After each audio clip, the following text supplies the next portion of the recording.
There are cases where, once closed, only the perpetrator is remembered. Yet, there are also stories that compel an entire nation to recognize that the name truly deserving of remembrance is not the killers, but the victims. This is one such story. On August 25, 2021, life in the town of Shotton, Flintshire, North Wales, was unfolding with its usual, quiet rhythm. Familiar narrow streets, rows of closely packed houses, and families with multi-generational ties remained steeped in a peaceful atmosphere. Amidst this setting, Jade Ward had just finished an ordinary workday. She returned home to prepare dinner, care for her 4 sons, and spend time with her loved ones.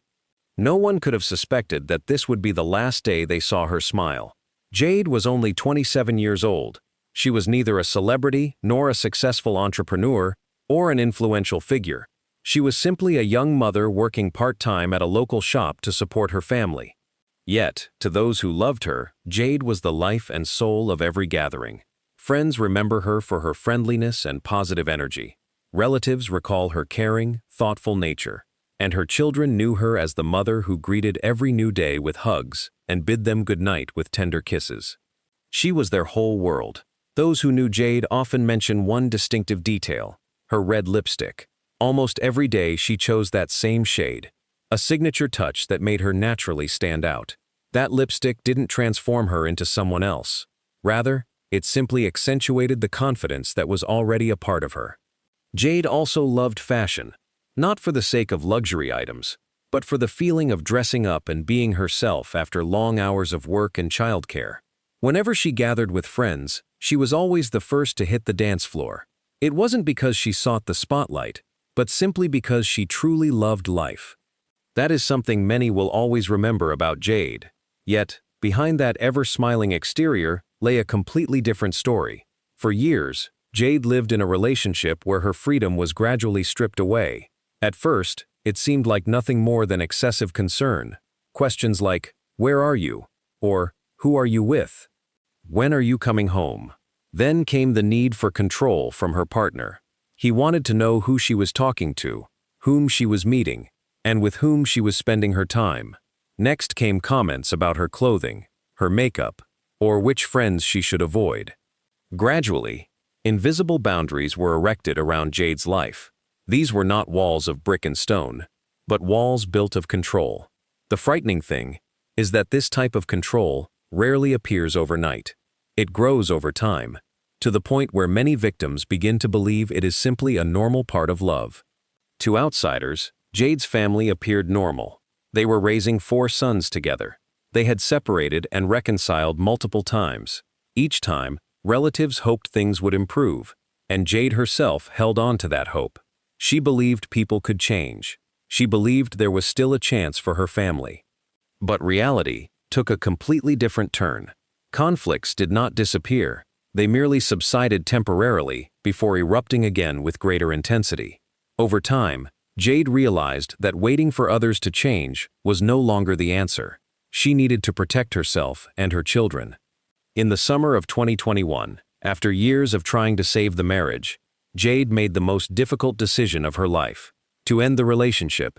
This time, it wasn't just an argument or a period of separation to cool off. It was a definitive end.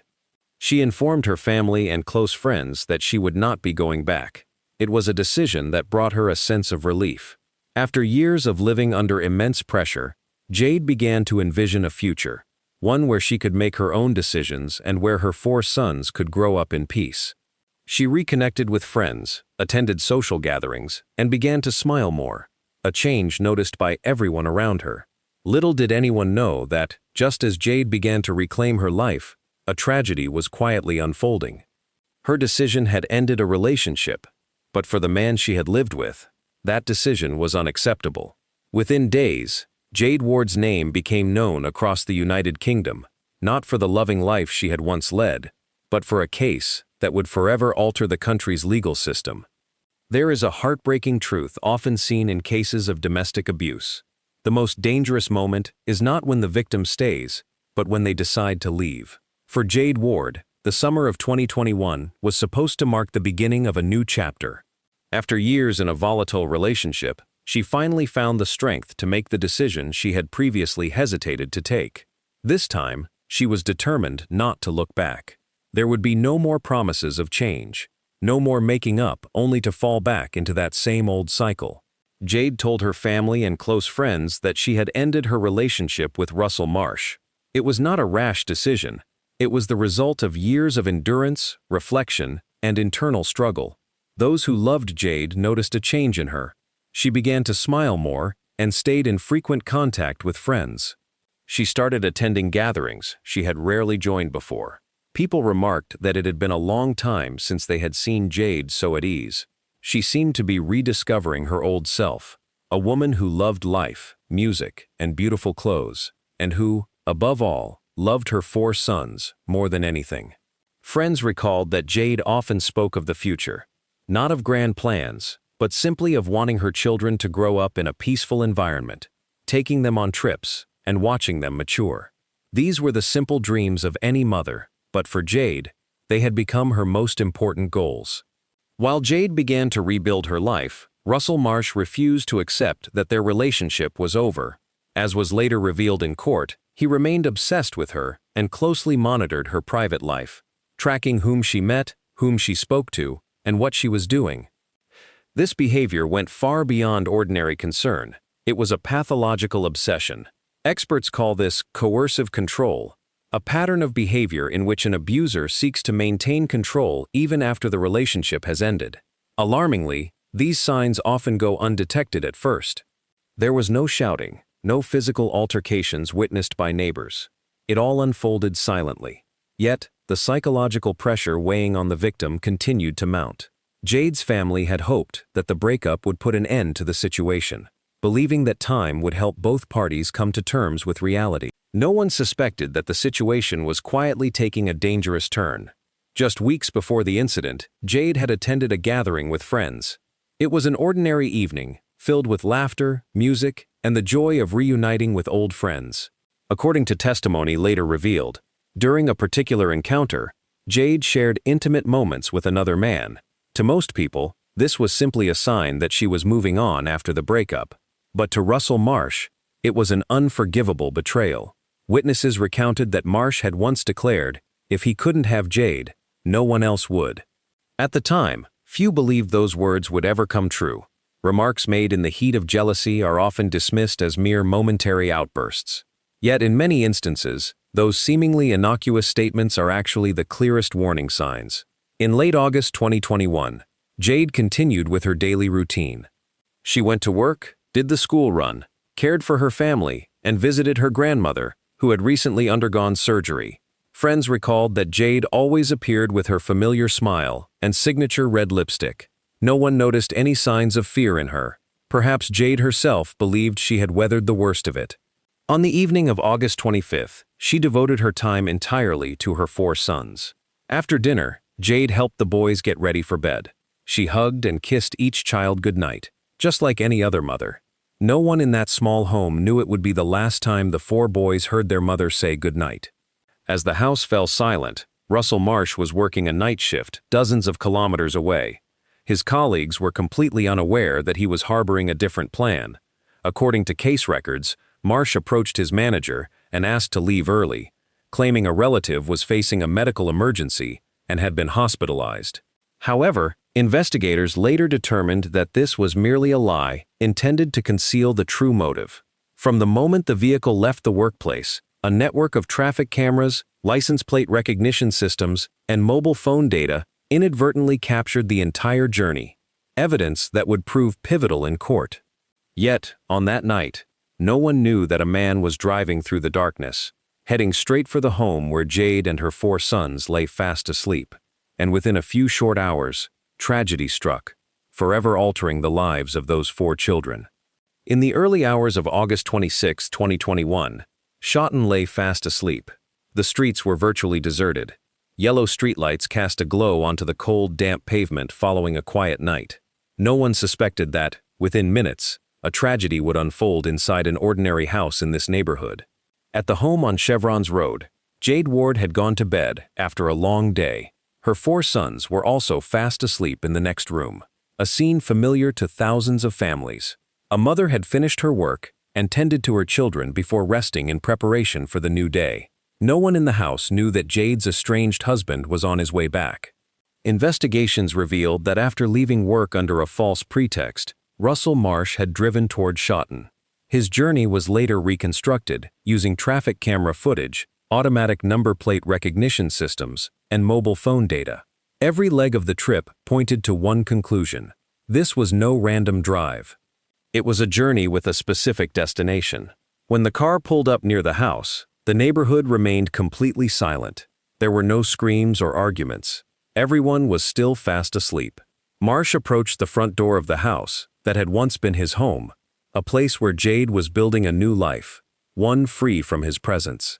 According to the investigation and evidence presented in court, Marsh broke into the house and went straight to Jade's bedroom.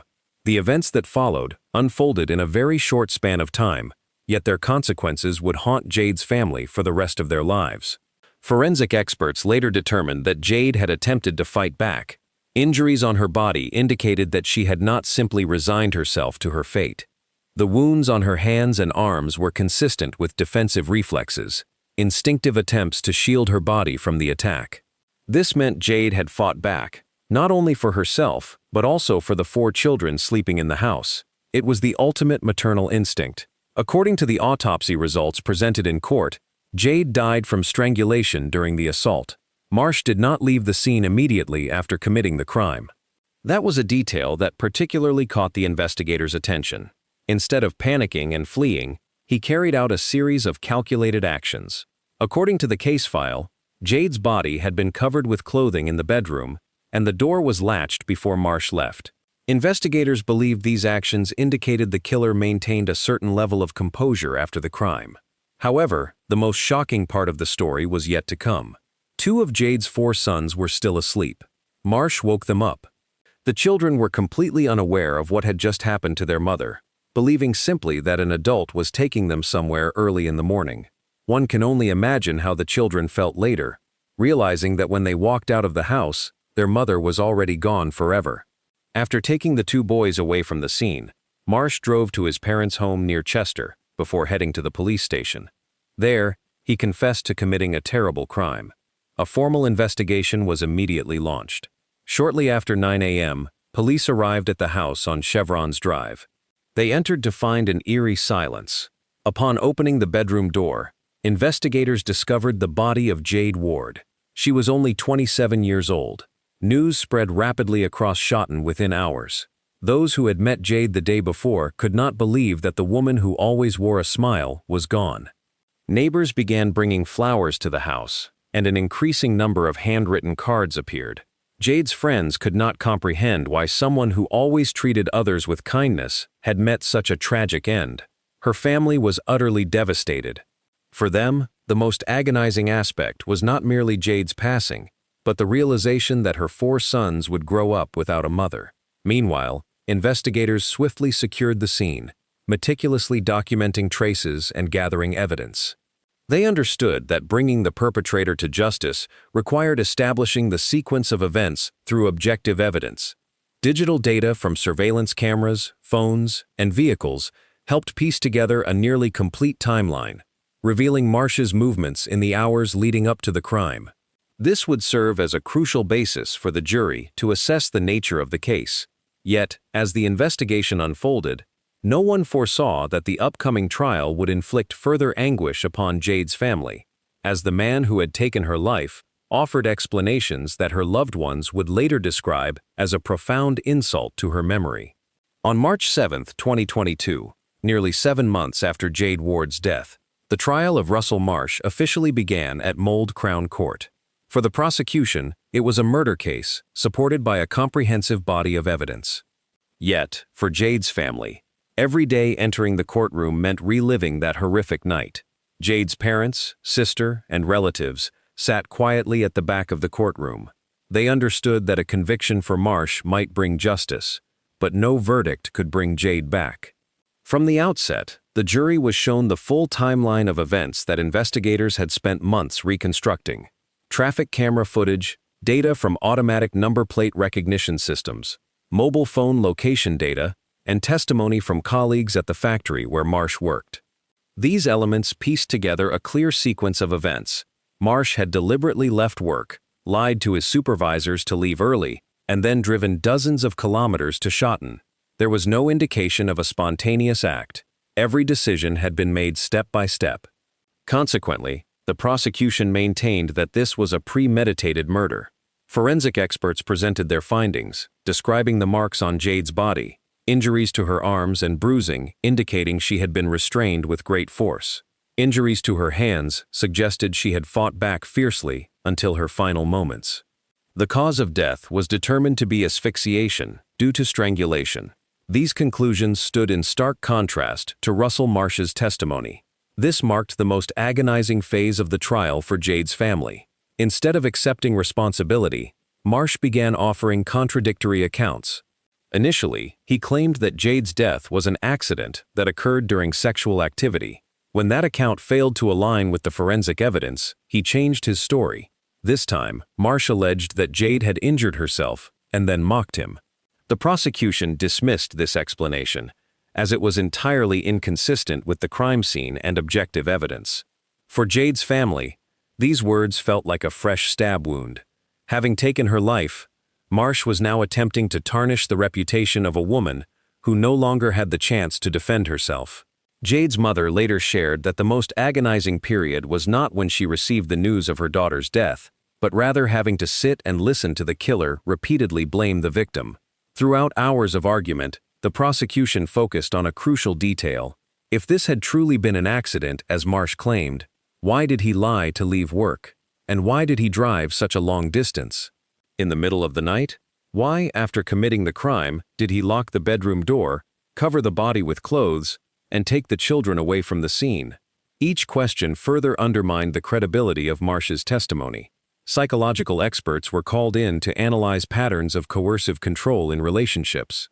They explained that controlling behavior toward a partner rarely begins with physical violence. Instead, it starts with controlling social connections, such as dictating who the partner is allowed to be friends with, and controlling every life decision.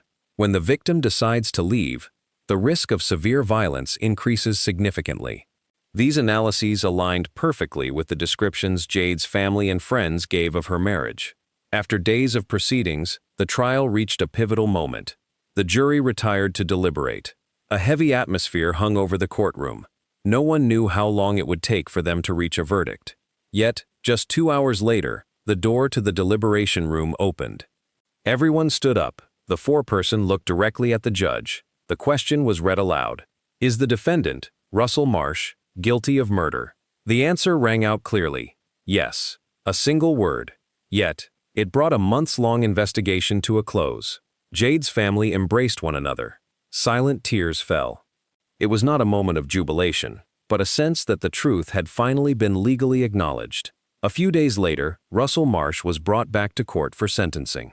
Judge Reese Rowlands spent considerable time analyzing the defendant's behavior, describing Marsh as possessive, jealous, and intent on controlling Jade. According to the judge, the defendant could not accept Jade's decision to end their relationship and start a new life. He also emphasized the extreme brutality of the attack, noting that it took place just meters away from their children, a detail that further underscored the gravity of the case. Ultimately, Russell Marsh was sentenced to life imprisonment, with a minimum term of 25 years to be served before parole could be considered. Many believed that justice had finally been served. Jade's family shared this view. They believed they could now begin the healing process after months of profound anguish. However, just days after the trial concluded, they discovered a fact that left the entire family devastated. Despite being convicted of murdering the mother of his 4 children, Russell Marsh retained his legal parental rights. Under UK law at the time, a murder conviction did not result in the automatic stripping of parental rights. This meant that the man who had killed Jade could still influence major decisions in the lives of their 4 sons.